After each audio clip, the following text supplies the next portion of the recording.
जी hello viewers, मैं हूं कमर चीमा अपने यूट्यूब चैनल कमर चीमा के साथ। व्यूअर्स, आज मेरे साथ मौजूद हैं जनाब संजय दीक्षित साहब। किसी तारफ के मोहताज नहीं है। लास्ट टाइम भी डिस्कशन हुई थी इनके साथ इनकी बुक के ऊपर और वैसे पाकिस्तान और भारत के हवाले से। और जाहिर बात है, पूरी जिंदगी सिविल सर्विस को दी है तो एक डीप इंसाइट रखते हैं इनसाइड द स्ट्रक्चर्स जो भी इंडिया और पाकिस्तान के हैं। तो उस हवाले से और हमने ये डिस्कशन की कि बात किस चीज पे बात होनी चाहिए। तो संजय सर ने और मैंने हम ये कंक्लूजन पे पहुंचे कि जो हमें टॉपिक या बात करनी चाहिए वो ये है कि इंडिया और पाकिस्तान के जो नैरेटिव्स हैं वो कैसे चेंज हो सकते हैं। ये जो बयानिए हैं वो कैसे चेंज हो सकते हैं, क्योंकि भारत भी हमारे बारे में कोई 10 किस्म के बयानिए रखता है, हम भी भारत के बारे में कोई 10 किस्म के बयानिए रखते हैं। तो एक हम कहीं पे जिसे कहते हैं ना, पहुंच नहीं पा रहे किसी कंक्लूजन पे। और इस हवाले से आज बात करते हैं कि कहां से हमें जो है ना वो तार जोड़नी चाहिए। सर कैसे हैं आप, ठीक हैं? बिल्कुल, बहुत अच्छे हैं। सभी को, आपके व्यूअर्स को सभी को नमस्ते, गुड आफ्टरनून। थैंक यू, जी। Thank you.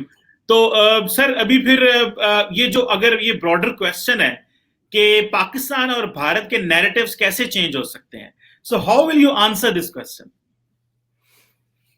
I don't have to answer this question. ये क्वेश्चन मुझे आंसर नहीं करना है। ये क्वेश्चन तो जैसा मैंने पिछली बार भी कहा था, और I went deep into history also. आपने अभी तक मेरी किताब नहीं पढ़ी, नहीं तो आप जो है वो उसको पूरी तरह से अप्रिशिएट कर पाते कि मैं क्या कहना चाह रहा हूँ। मैं ये कहना चाह रहा हूँ कि देखिए, पाकिस्तान जो है वो हिंदुस्तान को, ब्रिटिश इंडिया को तकसीम करके बना। तो वो तकसीम करके बना, और वो बना ऐसे कि एक एग्रीमेंट हुआ, और वो एग्रीमेंट ब्रिटिश ने करवाया और मुस्लिम लीग और कांग्रेस के बीच में करवाया। तो उस एग्रीमेंट में जो तय हुआ था कि भाई ठीक है, एक मुस्लिम लीग कह रही थी कि हम हिंदुओं के साथ नहीं रह सकते हैं, हम कौमियत जुदागाना है, हमें अलग मुल्क चाहिए, मुसलमानों को अलग मुल्क चाहिए। इसमें तो कोई शक की बात है नहीं, क्योंकि ये तो रिकॉर्ड का हिस्सा है। ये आपका जो माउंटबेटन प्लान है, और माउंटबेटन प्लान दोनों के दस्तखत हैं उसके ऊपर, कांग्रेस के और मुस्लिम लीग की तरफ से। कांग्रेस की तरफ से आपके जो उस वक्त के जो प्रेसिडेंट थे, नेहरू जी, कांग्रेस के प्रेसिडेंट थे, उनके दस्तखत हैं, और उधर से मुस्लिम लीग की तरफ से जिन्ना साहब के दस्तखत हैं। और तब जाके वो माउंटबेटन प्लान बना। Mountbatten plan Indian independence act 1947 में बाकायदे उसकी जो है वो पूरी की पूरी, एक तरह से कह सकते हैं कि उसको लीगल जामा पहनाया गया। तो बात वहाँ पे ख़त्म हो जानी चाहिए थी, और बात वहाँ पे ख़त्म हुई नहीं। अब आप या तो एक काम ये कर सकते हैं कि आप उस हिस्ट्री में जाएं, और जो हिस्ट्री के जो आपके जो तारीख़ के जो गुनहगार हैं उनको ढूंढें, या फिर दूसरा काम ये करें जो आज की डेट में आप कर सकते हैं कि वो आप कहिए कि भाई जो बात गई सो बात गई, अब यहाँ से हम नया शुरू करते हैं, नई शुरुआत करते हैं।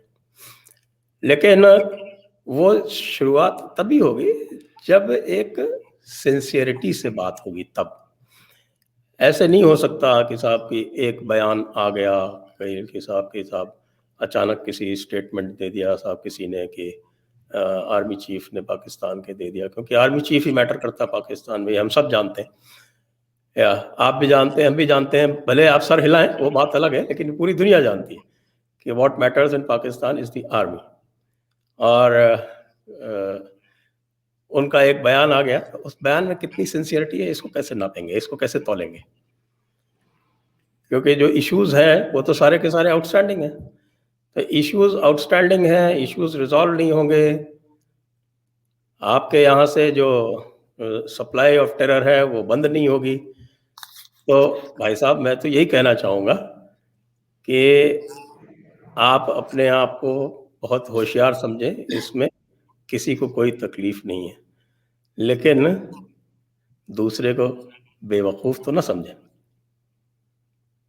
ये बिल्कुल। इस तरह से जब आप जो है सिंसियरली कोई चीज़ ट्राई करेंगे तो ये होंगे। और मैं बिल्कुल स्पष्ट कहना चाहता हूँ यहाँ पे, बिल्कुल एब्सोल्युटली विद कंप्लीट स्ट्रेस, कि onus is on Pakistan. FATF जो है वो इंतहा पसंदी की इंक्वायरी पाकिस्तान की कर रही है, भारत की नहीं कर रही। ये हमेशा ध्यान में रहे, क्योंकि कई बार जो है लोग कहते हैं कि साहब की नहीं साहब, इंतहा पसंदी दोनों तरफ से। भाई इंक्वायरी तो आपकी हो रही, और आपको इश्यूज आंसर करने, और आपको इश्यूज सिर्फ और किसी को रीजन में आंसर नहीं करने, आपको इश्यूज आंसर ग्लोबली करने। आपके खिलाफ एक ग्लोबल इंक्वायरी इस वक्त चल रही है और आप ग्रे लिस्ट में हैं। ये तो फैक्ट है ना, इसमें तो कोई किसी तरह का कोई गुंजाइश नहीं है। इस फैक्ट को तो आप नहीं डिनाई कर सकते कि आप इस वक्त FATF की ग्रे लिस्ट में हैं। उसका रीजन क्या है, उसका कारण क्या है, ये भी आप जानते हैं। मेरे मुंह से कहलवाना चाहें तो वो भी मैं कह दूंगा। और आप ये भी जानते हैं कि बाकायदा अभी शायद 22 तारीख से अब अगली जो होने जा रही है प्लीनरी, उसमें फिर से वही होगा कि साहब की ब्लैक लिस्ट में जाए या नहीं जाए। ग्रे लिस्ट से तो हटने की बात ही नहीं हो रही, अभी तो ब्लैक लिस्ट से बचने की बात हो रही। तो ये पाकिस्तान को सोचना है कि आखिरकार ऐसी सूरत हाल क्यों पैदा हुई, ये हमें नहीं सोचना है। और इस तरह के जो कभी कभी जो बयान आ जाते हैं बीच में, उसको आप ये मान लें कि साहब कि ये किसी तरह का कोई पीस ओवरचर है, ये तो मैं मानता नहीं। क्योंकि अभी अमेरिका का जो बयान आया कश्मीर के हवाले से, तो फिर सारे के सारे उछल पड़े, आपके बयान आ गए, शाह महमूद कुरैशी का बयान आ गया, और गवर्नमेंट का ऑफिशियल बयान आ गया कि उनको बड़ी तकलीफ है कि साहब कि कश्मीर को डिस्प्यूट नहीं माना जा रहा है। कश्मीर को तो UN ने डिस्प्यूट से कब का बाहर कर दिया, 50s में ही बाहर हो गया था। तो आप उसको क्या करना चाहते हैं? रेजोल्यूशन नंबर 46 का जो पहला दारोमदार था वो किसके ऊपर था? आपने तो पढ़ा होगा, आप तो प्रोफेसर है इंटरनेशनल रिलेशंस के। तो अगर आपने रेजोल्यूशन नंबर 46 पढ़ा है तो उसका क्लॉज 1, 2, 3 बता दीजिए आपके व्यूअर्स को, और फिर बता दीजिए कि क्लॉज 1 का जब तक कंप्लायंस नहीं हो जाता तो क्लॉज 2 और 3 का कैसे होता? ये भी आप जानते हैं कि ये नॉन बाइंडिंग रेजोल्यूशन था। क्योंकि आप इंटरनेशनल रिलेशंस के प्रोफेसर हैं तो आप बाइंडिंग और नॉन बाइंडिंग रेजोल्यूशन का फर्क भी समझते हैं। और ये भी आप जानते हैं कि UN ने उसको अपनी डिस्प्यूट्स की लिस्ट से हटा दिया कब का। तो अभी तो FATF में जो चल रहा है उसके हवाले से आप अपनी पोजीशन सोचिए। हमारे को कोई जल्दी नहीं है, भारत को कोई जल्दी नहीं है, क्योंकि भारत जो है वो समझता है कि पाकिस्तान का जो एक पुराना जो बयानिया है कौमियत जुदागाना का और नज़रिया पाकिस्तान का, और जो आइडियोलॉजिकल फ्रंटियर है नज़रिया पाकिस्तान का, उसकी कस्टोडियन जो जिसको कहते हैं, हमारे यहाँ बोलते हैं स्वयंभू, सेल्फ अपॉइंटेड। तो वो जो सेल्फ अपॉइंटेड गार्जियन आपकी आर्मी है, तो वो जो सेल्फ अपॉइंटेड गार्जियन जब ये तय करेगा कि भाई उसको अपना जो ये पूरा का पूरा एक नैरेटिव चेंज करना है, तब जाके बात बन जाएगी। क्योंकि हमारी तरफ से तो कभी ये हुआ नहीं कि हमें पाकिस्तान को खत्म करना है। खत्म करना होता हम तकसीम करने पे दस्तखत ही क्यों करते? चले, मैं इसको थोड़ा, आपने काफी चीजें अनफोल्ड कर दी, और जारी बात है भारत को और भारत के जितने भी कमेंटेटर्स होते हैं उनको एक चीज तो बड़ी सूट करती है कि वो सीधा पाकिस्तान आर्मी पे आके खड़े हो जाते हैं एंड वो कहेंगे जनाब देखें जी पाक फौज, वो देखी फौज हमारे साथ ये कर गई। मैं तो संजय साहब ये चीज समझता हूं कि पाकिस्तान में एक सिविलियन इलेक्टेड गवर्नमेंट है, पीपल ऑफ द कंट्री जो लोग हैं उन्होंने रिप्रेजेंट किया हुआ है। मैं इत्तेफाक से कल एक CGTC एक थिंक टैंक है, वहां पे एक सेशन को मॉडरेट कर रहा था, तो जो उनका कॉन्सेप्ट नोट आया, उस कॉन्सेप्ट नोट के आखिरी जो पैरा था वो उसमें था कि जी के हाल ही में जो पाकिस्तान के जो मिलिट्री रिजीम है वो और इंडिया की जो गवर्नमेंट है, अब दोनों ने ये लैंग्वेज आप चेक करें। मैंने, और वो जो सेशन था उसका जो वो पॉइंट था how to come over the dilemma of partition. तो मैंने जो ऑर्गेनाइजर्स थे CGTC के उनको कहा भाई आप अपनी लैंग्वेज तो पहले ठीक करें, पाकिस्तान में एक सिविलियन इलेक्टेड गवर्नमेंट है, पहले मैंडेट तो अवाम का एक्सेप्ट करें और रिस्पेक्ट करें लोगों की, बजाय इसके कि आप ये कहते फिर कि नहीं जी मिलिट्री रिजीम है। मिलिट्री किस मुल्क में नहीं होती? मिलिट्री तो अमेरिका में भी बड़ी तगड़ी है, $750 अरब की खा जाती है हर साल, और किस मुल्क में मिलिट्री नहीं है? हम आपके पास भी मिलिट्री है। सो रिस्पेक्ट करें पाकिस्तान की सिविलियन गवर्नमेंट की, और रिस्पेक्ट करें पाकिस्तान के प्राइम मिनिस्टर की जब वो कहता है डायलॉग की, और फौज भी कहती है डायलॉग करना चाहिए। तो लेकिन फौज का पाकिस्तान में एक मुकाम इसलिए ज्यादा कि उन्होंने दहशतगर्दी की जंग भी जीती है। ये 15 साल में, पिछले में, आपको तो संजय साहब आप बड़ा क्लोजली मॉनिटर करते हैं, मुझे बताए ना किस मुल्क ने कहा है कि हमारा चप्पा चप्पा क्लियर है। तो एक तो ये चीज होगी सर दूसरी आपने कुछ अच्छी बातें की हैं। मैं समझता हूं कि आपने सिंसेरिटी की बात की कि हमें सिंसेरिटी दिखाएं। देखिए, हमारा काम है आपको कहना कि आए बात करें। अगर आप टेबल पे नहीं आना चाहते तो हम आपको जबरदस्ती पकड़ के तो नहीं लेके आ सकते, और ना ही हम ये कह सकते हैं कि जी हमारा सिंसेरिटी लेवल ये है जनाब, बात करें। नहीं बात करनी तो 100 बिस्मिल्लाह ना करें, चल रहे हैं हम, चलते रहेंगे, कोई बात नहीं है। लेकिन इंटरनेशनल कम्युनिटी को हमने ये बताना है कि यहाँ पे एक नॉर्मल गवर्नमेंट रहती है, और जितनी बार हम डायलॉग की बात करते हैं तो हम आपको एग्रेसर बताते हैं। आप इस चीज को समझें। और ग्लोबल कैपिटल्स में और यहाँ पे डिप्लोमेटिक कम्युनिटी इस्लामाबाद में भी दे ऑल अंडरस्टैंड। देखिए, आपका एक ग्लोबल क्लाउड क्या है वो एक और चीज है, लेकिन इस चीज को मद्देनजर रखिएगा कि आपका फॉरेन ऑफिस इस चीज की हीट जरूर फील करता है कि जब ये दुनिया को पता चलता है कि the aggressor is India, they don't want to talk. So इस चीज को भी ज़हन में रखिए। और आपने FATF का सर बात किया, बिल्कुल आपने जो अल्फाज इस्तेमाल किए मैंने एंजॉय किए वो। मेरा ख्याल है कि इसकी जो कारण है, हमें पता है क्या वजूहात है, इसकी सियासी वजूहात है ना। अमेरिका अफगानिस्तान से निकलना चाहता है तो उससे निकले ना, हमारी मदद क्यों मांगते हैं? और हमें 2018 में FATF में डाल दिया, उन्होंने कहा this is an easy way इनसे काम करवाने का, तो इनको इसमें डाल दो। हाँ, कुछ हमारी कमियां कुताहियां थी, पूरी दुनिया में जितने भी बैंकिंग रिजीम्स हैं चेंज हुए हैं, लॉस चेंज हुए, हमने वो किए हैं, और बहुत सारी चीजें बेहतर हो रही हैं, सो वो हो जाएंगी। सो अगर ये कहा जाए कि जी वो पाकिस्तान है और सिंसेरिटी हमें दिखाएं, हमने कोई सिंसेरिटी नहीं दिखानी कि जी हमने आपको जनाब बड़ा कन्विंस करना है, कोई कन्विंस नहीं करना है। हाँ, डायलॉग करना है विद रिस्पेक्टिंग ईच अदर। हम आपकी इज्जत करेंगे, आप हमारी इज्जत करेंगे तो डायलॉग होगा। अगर आप ये कहें कि नहीं हमें सिंसेरिटी चेक कराएं, तो वो हमारे पास कोई थर्मामीटर नहीं है, और ना ही हम आपके इस थर्मामीटर को पसंद करेंगे। लेकिन सर अगला सवाल बड़ा अहम है, जो अगर आपने लंबा स्टेटमेंट दिया, उसका तो मुझे काउंटर दे देने दे। सर आपने कहा कि आपके पास कोई थर्मामीटर नहीं है जिससे हम आपको चेक करवाएं। है, मैं बता रहा हूँ, आपके पास थर्मामीटर है, और हम आपको बहुत सिंपल सा थर्मामीटर दे रहे हैं। आप जो 3 टेररिस्ट हैं उनको हमें हैंड ओवर कर दें, आपकी सिंसियरिटी चेक हो जाएगी। आप हाफिज सफीद को, हाफिज सईद को, लखवी को और दाऊद इब्राहिम को आप हमें हैंड ओवर कर दीजिए, आपकी सिंसियरिटी चेक हो जाएगी। उसके बाद डायलॉग जो है वो जारी हो सकता है। अभी तो आपको, चलिए आप अगला सवाल पूछ लीजिए, क्योंकि मैं जो कहने वाला हूँ फिर उस पर लंबी गुफ्तगू और हो जाएगी। जी। और मैं एक और बात बताऊं सर, पाकिस्तान कभी भी किसी पाकिस्तानी को भारत के हवाले नहीं करेगा। यहाँ पे कोर्ट्स हैं, यहाँ पे चीजें बड़े अच्छे से चलती हैं, सो यहाँ पे जो लोग इन्वॉल्व होंगे उनको हम खुद ही डील करेंगे। लेकिन अगला है पाकिस्तानी है, हिंदुस्तानी मानते हो उसको? नहीं, हमने कभी नहीं कहा शेल्टर किसने दे रखी है? सर मैंने कहा जो पाकिस्तानी, मैंने इंडिया का किसी का नाम नहीं लिया। जो पाकिस्तानी है, दाऊद हमारे पास नहीं है, लेकिन एनी होप लेट्स यही वाली बात है ना, आप तो जो वो पुराने जो कवर्स हैं उसके पीछे छुपे रहेंगे कि साहब की वही वाली बात है कि साहब के चिलमन से लगे बैठे हैं, सामने आते भी नहीं, साफ दिखते भी नहीं, वो वाली बात है। तो इससे तो बात बनेगी नहीं ना, तो वही वाली बात हो गई कि साहब संजय साहब, मैंने कहा है कि आपको खुश करने के लिए सारा कुछ नहीं करना है, हमने वो करना है जो हमारे नेशनल इंटरेस्ट में। बट एनी हाउ सर एक डायलॉग की बात ही क्यों करते हैं? हमने तो नहीं मांगा ना डायलॉग, आप अपनी तरफ से डायलॉग हमें तो नहीं चाहिए डायलॉग। हमें तो इस वक्त हमें पता है कि हमें जो करना है वो हम सही कर रहे हैं। और एक जो जिसको अभी मैं थोड़ा सा एक निकाला था मैंने, क्रिस्टीन फेयर को आप जानते हैं, पाकिस्तान में लोग पसंद वैसे नहीं करते।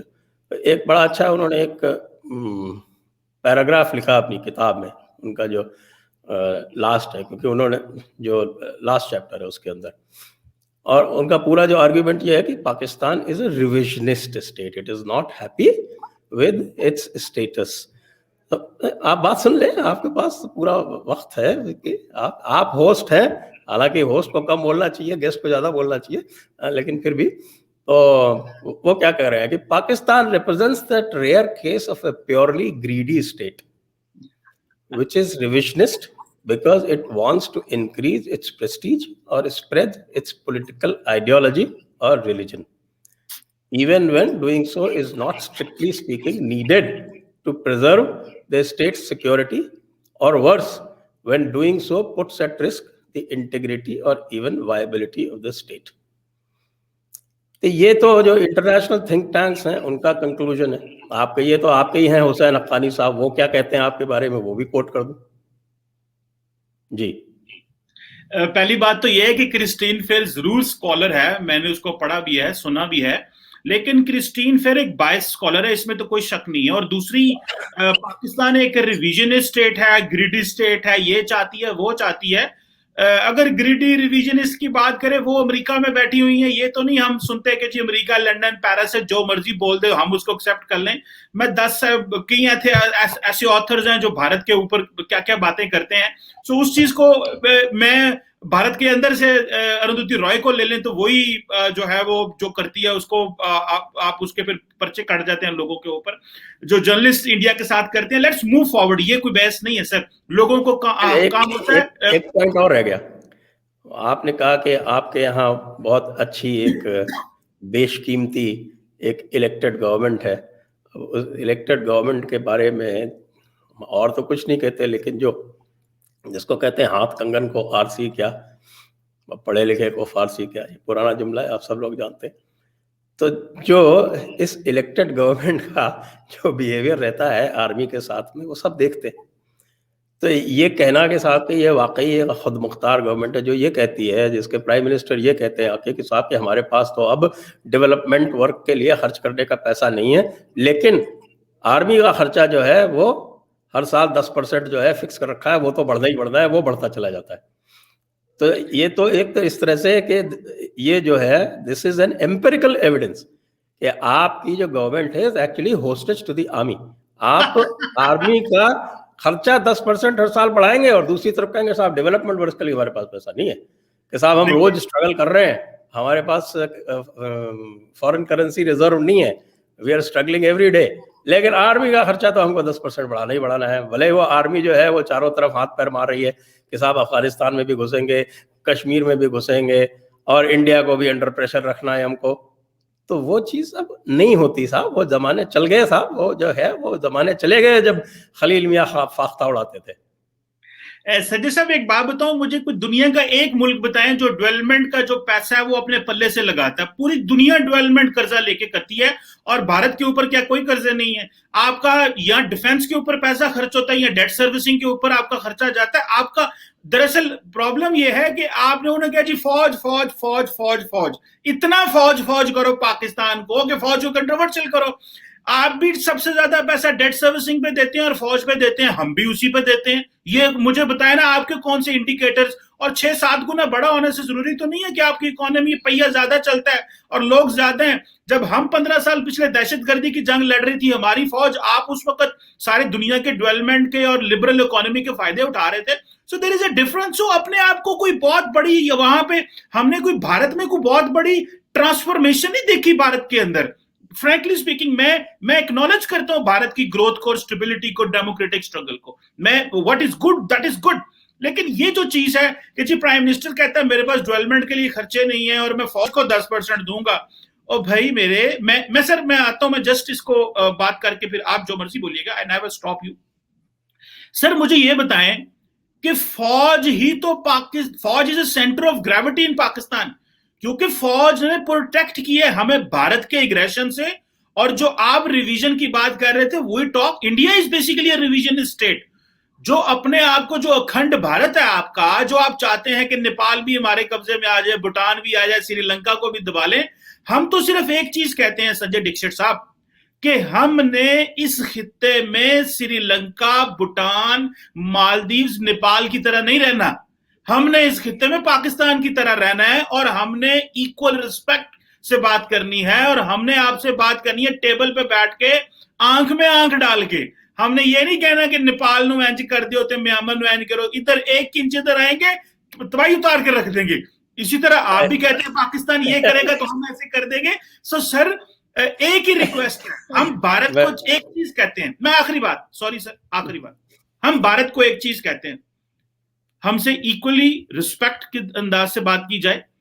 फौज पाकिस्तान का माथे का झूमर है, और मैं फिर कह रहा हूं, हाँ, अगर फौज सियासत करेगी या फौज मिलिट्री कू करेगी तो फिर कोई सारी बात है, वो चीजें ठीक नहीं रहेंगी। लेकिन फौज पाकिस्तान की स्ट्रेंथ है, हम नहीं चाहते कि दुनिया में कोई भी फौज पॉलिटिक्स करे, दिस इज व्हाट वी से। लेकिन जितना अच्छा सिविलियन और मिलिट्री रिलेशनशिप अच्छा होगा, उतना ही सर पाकिस्तान के लिए भी अच्छा है, आपके यहां भी तो उसी तरह अच्छा है। अब मैं ये तो नहीं कहूंगा कि सीटीएस बिपिन रावत को रिश्वत दी, आप हमारे वो क्या बोलते हैं, वो अर्नब गोस्वामी की तरह तो मत हो जाइए। ये कम से कम ये यूट्यूब का डिस्कशन है, इसमें होस्ट कम बोलता है, गेस्ट ज्यादा बोलता है।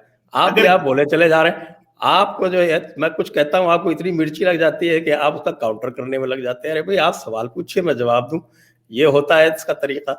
मैं तो, आप देखते हैं, मैं खुद होस्ट करता हूँ, मैं तो मैक्सिमम जो है 5% मैं बोलता हूँ, 95% मेरा गेस्ट बोलता है। यहाँ आप जो है 60% आप बोल रहे हैं, 40% मुझको बोलने को दे रहे हैं।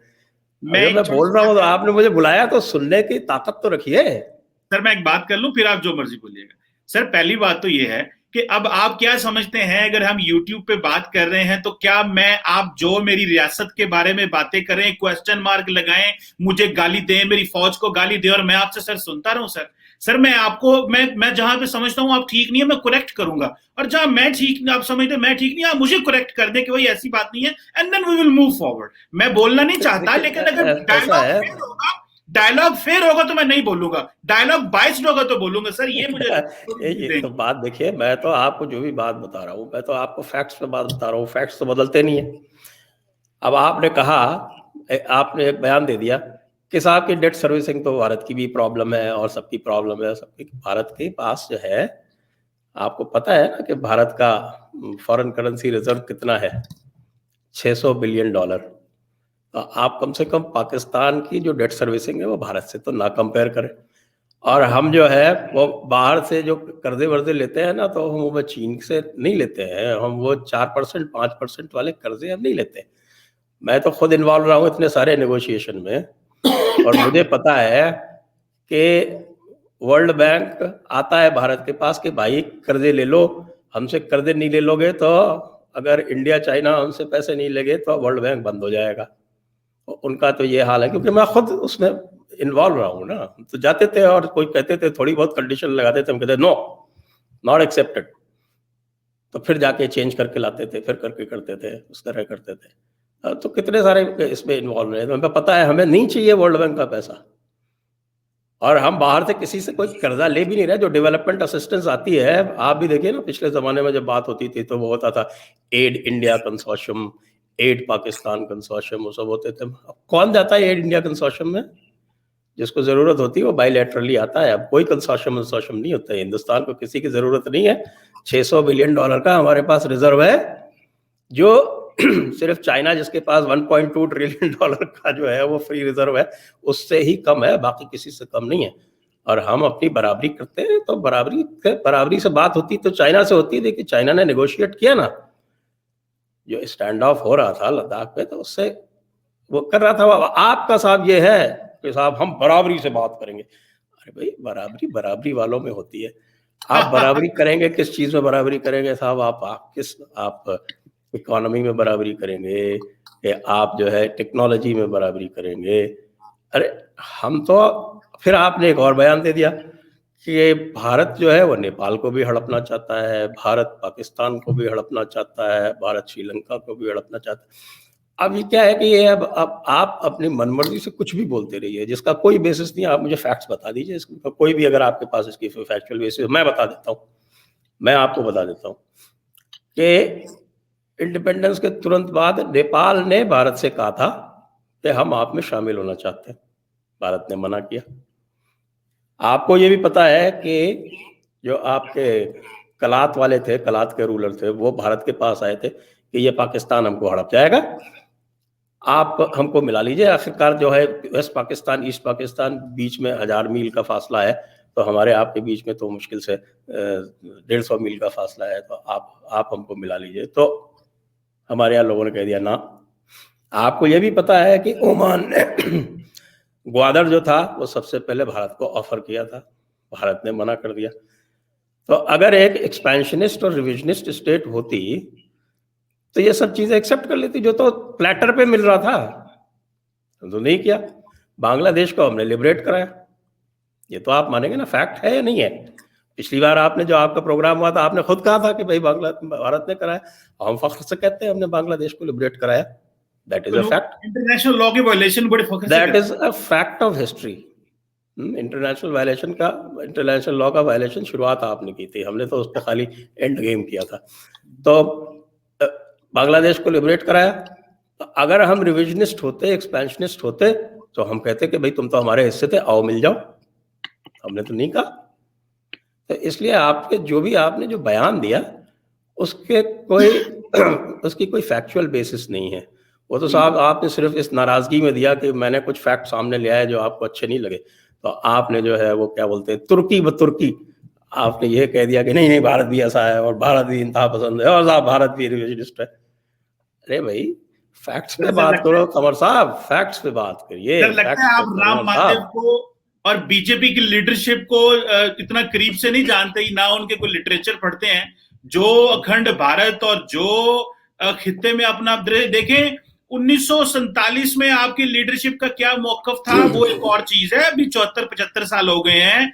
अभी तो देखें इंडिया की जो इस वक्त रूलिंग पार्टी है वो तो कॉन्स्टिट्यूशन भी बदलना चाहती है, मैं उसमें नहीं जाना चाहता। और मैं कब एक मिनट ये कब कहा उन्होंने कॉन्स्टिट्यूशन बदलना चाहती है? हम तो डिमांड कर रहे हैं कॉन्स्टिट्यूशन बदलो और वो नहीं बदल रहे। चले मैं आपने उनका आप उनका जो 2014 मैं तो इतने दिन से, ये तो मेरी डिमांड है, मैं बता रहा हूँ आपको, ये तो मेरी डिमांड है मेरी लीडरशिप से, बदलो। वो नहीं बदल रहे हैं। मैं उनसे कह रहा हूँ कि ये इंडस वाटर्स ट्रीटी जो है इसको रद्द करो, क्योंकि पाकिस्तान जो है ये किसी एग्रीमेंट पे है, टिकता नहीं है, ये धोखेबाजी करता है और ये एक तरह से पीठ में छुरा भोंकता है, तो इसलिए इसको रद्द करो। लेकिन वो नहीं मानते। तो अब आप ये बताइए कि आप जो है जो मेरी डिमांड्स हैं उसके ऊपर तो वो कोई ख्याल कर ही नहीं रहे, उसके ऊपर ना उसके ऊपर काम दे रहे हैं, और आप उनको ब्लेम कर रहे हैं, मैं भी उनको ब्लेम कर रहा हूँ। संजय सर हम तो कहते हैं इंडस वाटर ट्रीटी अगर भारत में इतनी हिम्मत है तो करके देख लेते हैं फिर क्या होता है, इसमें कौन सी बात है। लेकिन सर मैं नहीं चाहता कि आप टैंक दौड़ा दोगे क्या? नहीं, मैंने कहा देखिए कोई फर्क नहीं पड़ता। आपका वो जो न्यूक्लियर ब्लफ था वो तो कॉल आउट हो चुका बालाकोट में, आप कुछ नहीं कर पाए हैं, और सबने देख लिया क्या हुआ। आपके खुद जो है वो MNA थे, जो पहले पुराने मिनिस्टर थे, उन्होंने आपके इजलास में खड़े होकर ये कबूल कर लिया कि साहब 300 लोग मारे गए। किया कि नहीं किया? फैक्ट है कि नहीं है? आप हाँ या ना बोल दीजिए, ये फैक्ट है या नहीं है? उन्होंने कबूल किया कि नहीं किया? नेशनल असेंबली में खड़े हो। किसने कहा है कि पाकिस्तान में 300 लोग मारे गए? किसने कहा है? आपके MNA साहब, क्या नाम उनका, एक्स फॉरेन मिनिस्टर जो साहब थे, क्या नाम है उनका, मैं बोल रहा हूँ नहीं आपको गलतफहमी लगी है। अजय गलतफहमी क्या, अभी भेज दूंगा मैं आपको उसका लिंक। भाई आपका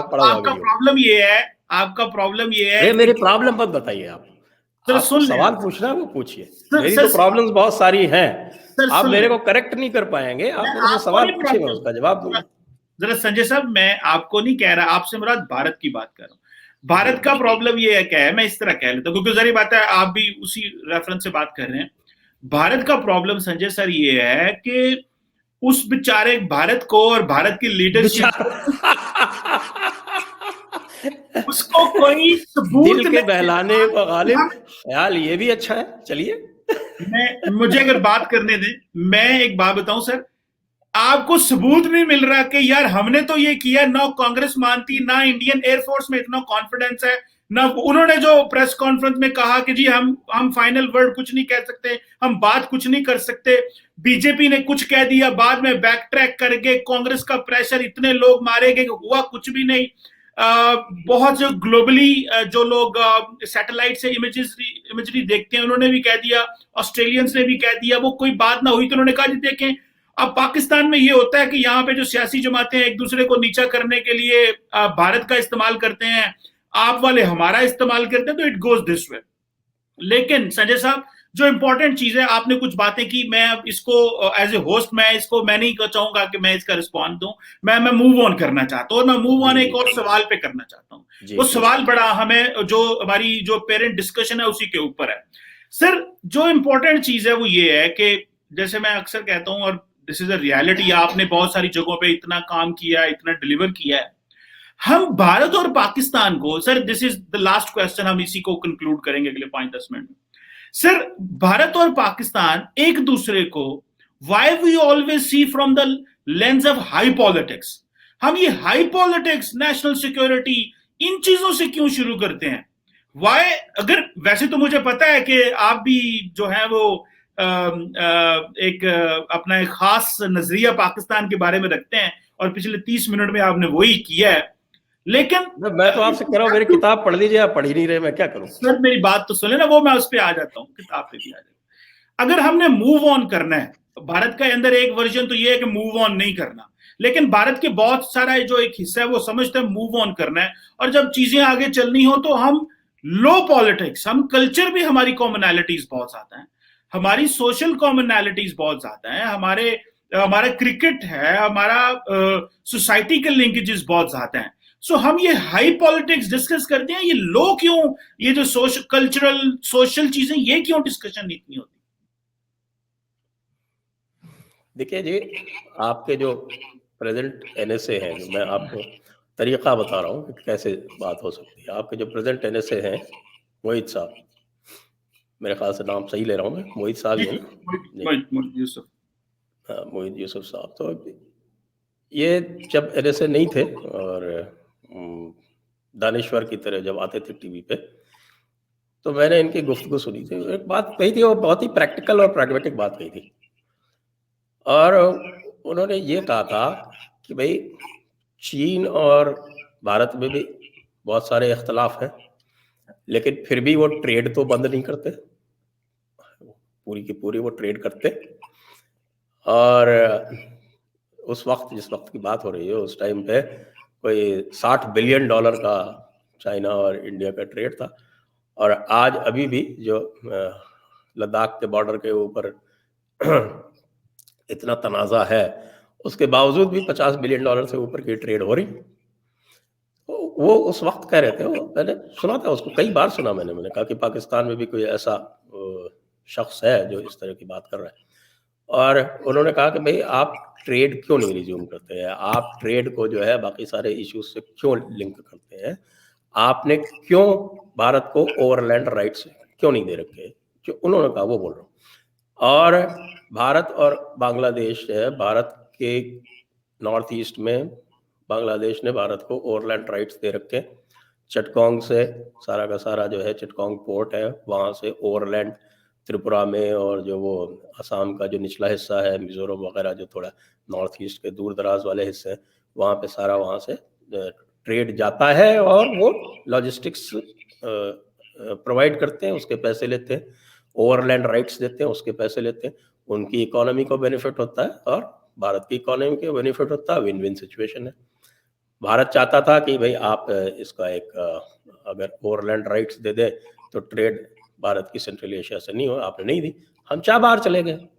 तो आपने ये कहना शुरू कर दिया कि भाई भारत जो है वो ग्वादर को फेल करना चाहता है। हम तो अपने मसले से लिए गए थे, हमें कोई मतलब नहीं है कि आप ग्वादर बनाए या क्या बनाए, वो सब अलग बात है।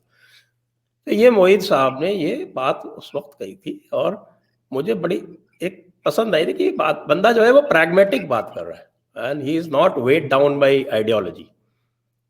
तो आइडियोलॉजी एक तरफ रखें और ट्रेड वगैरह रिज्यूम करवावें, कुछ इस तरह की बातें करें, तब जाके कुछ बात बनेगी। नहीं तो वो साहब हम तो तलवार लेके खड़े हुए हैं, और साहब इस्लाम ने सब चीज़ें तलवार से जीती हैं, और हमारी आर्मी जो है वो क्या बोलते हैं, उसका मोटो है क्या, ईमान तकवा जिहाद फी सबीलिल्लाह, हम तो जिहादी लश्कर हैं और हम तो नजरिया पाकिस्तान के प्रोटेक्टर हैं। इस तरह की बातें होंगी तो कुछ नहीं होने वाला, और हम खुश हैं। हमें पाकिस्तान से डायलॉग करने में फिलहाल कोई दिलचस्पी नहीं है, जब तक कि पाकिस्तान जो है वो एक क्लीन हैंड से और सिंसियरिटी से बात करने में नहीं हो। और सिंसियरिटी कैसी होगी वो तो फिर जजमेंट की बात है, और वो तो जज करना पड़ेगा, और वो हमें ही जज करना पड़ेगा। पहली बात तो यह है कि वो we don't give you the right कि आप ही जज करें। वो जारी बात है कि जब डिस्कशन होगी तो वो दोनों तरफ से डायलॉग आप चाहते हो और जज भी आप ही करोगे, ऐसा कैसे नहीं होगा? नहीं नहीं नहीं नहीं नहीं, अगर आपने कहा कि आपके पास ही वो होना चाहिए, आप ही जज करेंगे, मैंने कहा नहीं ऐसे नहीं होगा। मैंने कहा म्यूचुअल रिस्पेक्ट से बात होगी, ये नहीं होगा। मैंने आपको तरीका बताया, वही तरीका जो आपके प्रेजेंट एनएसए ने कहा, वो तरीका बता दिया आपको। मैं उसी पे आ रहा हूं। और आपने जो एनएसए ने कहा, मैं समझता हूं ये पाकिस्तान की फॉरेन पॉलिसी में कमजोरी रही है। Let me accept what's the fall out of our policies, मुझे एक्सेप्ट करने दे, और I don't feel shy on this. दो चीजें हैं, एक तो हम ये नहीं किसी को कहेंगे कि जी भाई आप डिसाइड करें कि चीजें कैसे चलनी है, हाँ बात नहीं करनी, no problem, okay fine done. लेकिन ये हम नहीं कहेंगे कि तुसी फैसला करो कि गल करनी कि नहीं करनी है, ऐसे करना है तो वैसे करना है, सिंसेरिटी का बैरोमीटर लगाएंगे, ये करेंगे, ऐसे नहीं होगा। हाँ, आपकी बात से मैं एग्री करता हूं, पाकिस्तान ने भारत को एमएफएन स्टेटस ना देके ये पिछले 25-30 साल की जो एक बहुत बड़ी गलती की। भारत ने हमें 1991 में दे दिया था, हमें वो स्टेटस देना चाहिए था, हम चीजों को कूल डाउन कर सकते थे, लेकिन मुशर्रफ भी ये नहीं कर सका। बहुत कुछ हो सकता था, और अनफॉर्चुनेटली पाकिस्तान में एमएफएन का स्टेटस जो है उसके मीनिंग कुछ और समझ लिए गए। बट एनी हो सर, व्हाट इज इंपॉर्टेंट, आपने वो आखिर में एक जो मोहित यूसुफ की बात की कि इकोनॉमी के वो होना चाहिए, और मेरा ख्याल है कि इस हवाले से Pakistan is all much interested कि हम चीजें इकोनॉमी से ही शुरू करें बेशक, लेकिन चीजें सोशो कल्चरल लो पॉलिटिक्स से ही होनी चाहिए और इसी तरह आगे जाना चाहिए। संजय दीक्षित साहब हों और तुंदो तेज बातें ना हो, और संजय दीक्षित साहब हों और करख्त बातें ना हो, लेकिन at the end of the day मैं कहता हूं कि बात जैसी भी हो, हमें आप हमारे बड़े हैं, बुजुर्ग हैं, you have your own perspective and I have my own perspective, and while respect, हम समझते हैं कि एक दूसरे के मुल्क की इज्जत भी करनी चाहिए और चीजें इसी तरह मूव ऑन होनी चाहिए। लेकिन मुझे ऐसा लगता है Sanjay sir, somehow one way or the other हमें हिस्ट्री की बहुत सारी करख चीजों को भूलना पड़ेगा, तभी हम आगे जा सकते हैं। अगर हम हिस्ट्री को भी ना भूलेंगे और उनको साथ भी लेके चलें और आगे भी चलें, तो it will takes much time. मेरा ख्याल है गो के इस वक्त भारत इस वक्त जिसे कहते हैं ना, दे आर फ्लाइंग हाई, कि सानू कोई लोड़ नहीं पाकिस्तान दी वेखी जाएगी, ते वर्ल्ड बैंक आ रहा है कर्जे देन, ते मसले ही कोई नहीं, ते ये इसकी ऐसी तो तैसी, थोड़े से अभी जारी बात है वो चीजें। आपके आर्मी की ग्रीन बुक पढ़ लीजिए दोबारा और उसको चेंज करवा लीजिए। किसकी ग्रीन बुक? आर्मी की। सर आर्मी पाकिस्तान के माथे का झूमर है और झूमर रहेगा, और भारत को झूमर है तो आपके आर्मी की ग्रीन बुक में जो चीजें लिखी हैं, अगर उस पे आपकी आर्मी अमल करती रहेगी तो आप भूल जाइए कि कभी किसी तशीदगी में कोई कमी आएगी। मैं एक बात कहूं सर, पाकिस्तान की आर्मी वो करेगी जो पाकिस्तान के नेशनल इंटरेस्ट में है, ना पाकिस्तान की आर्मी। नेशनल इंटरेस्ट ही तो उसने डिफाइन गलत कर रखे हैं ना। देखिए ये फैसला तो हमने करना ना। अब संजय दीक्षित साहब हमें दिल्ली से या मुंबई से तो नहीं बैठ के बताएंगे कि हमारा नेशनल इंटरेस्ट क्या और हमारी फौज का क्या है। आप अपना नेशनल इंटरेस्ट अपने साथ लेके सिविलियन गवर्नमेंट को तय करने दो ना, आर्मी को क्यों दे रखा है आपने ये राइट? हमारे यहाँ तो आर्मी नहीं तय करती है हमारा नेशनल इंटरेस्ट, हमारी इलेक्टेड सरकार तय करती है। आप प्रॉब्लम ये है कि भारत हमारी सिविलियन हुकूमतों की रिस्पेक्ट ही नहीं करता। This is what respect. देखिए रिस्पेक्ट तो तब हो जब वो रिस्पेक्ट करवाए। चले वो रिस्पेक्ट करने लायक होगी तो निश्चित करेंगे। अब वो खुद आर्मी की गोद में बैठ जाएगी तो कैसे करेंगे?